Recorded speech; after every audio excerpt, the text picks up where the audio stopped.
One time I was on tour with an author, which is something I do for my job sometimes, and we were staying at a really nice hotel.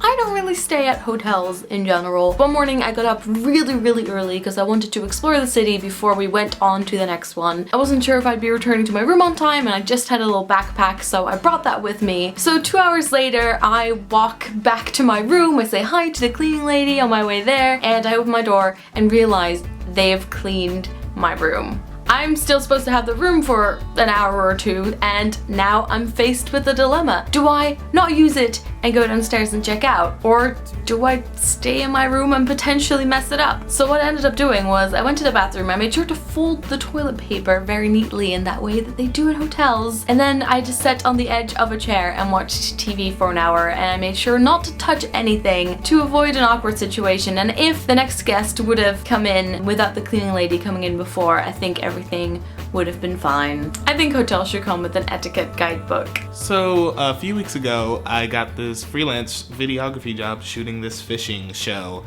thing. We go out there, they told me not to bring my equipment because they didn't want to risk it falling in the water or anything. They had their own camera and they had a huge like waterproof case for it. So we took this like little canoeing trip and we stopped along the way to shoot different parts of them fishing. And you know what, the entire time I was pretty smart. I was like, you know what, I've got my phone and my wallet and I'm gonna throw those into the waterproof case where they have the camera. So if anything does happen, I'm gonna be good. Like smooth sailing, Gucci, good. It's about the last stretch of it. We're about 90% done with everything, and this is gonna be our last little canoeing stop. And smart guy, everybody, decided it was a good idea for me to get in front of one canoe. Mind you, I've never been canoeing before this day. And smart guy Aaron thought it was a good idea to just throw my phone in my pocket while I got into the front of the canoe that I didn't know how to steer. There was a little bit of a dip and we lost control and our canoe tipped over. And needless to say, my phone did not survive that. I didn't even get paid enough that day to buy a replacement phone or to get it fixed. So yeah, that just happened a few weeks ago. So I'm yet to get used to this whole being an impoverished student. This past week I happened to be in an event where afterwards there was a free bar tab.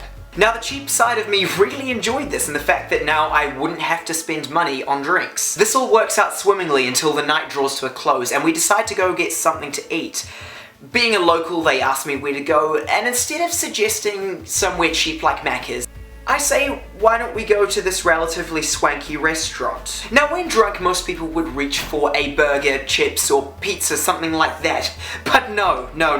Slosh Chase decides to get his foodie on. He needs something good in this state. And decides to order one of the most expensive items on the menu. Milk-fed veal schnitzel. Now I'm not entirely sure I would know what this is in an entirely sober state. Looks like I'm gonna be eating ramen for a week. So a lot of things have happened to me over the past 30 days. I had a birthday, I've been to some really cool places, I got to see friends, it's been great, but the thing I want to tell you about is the most important thing that happened to me over the past month.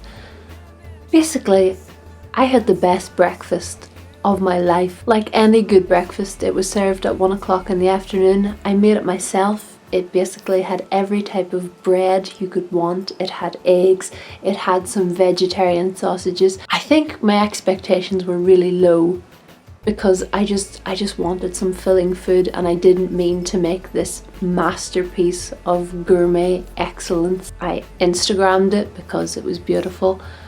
I consumed it, and I don't think I'm ever going to forget that breakfast, and I'm probably going to forget like the other things that have happened this month. I mean, they've been good, but they weren't that good.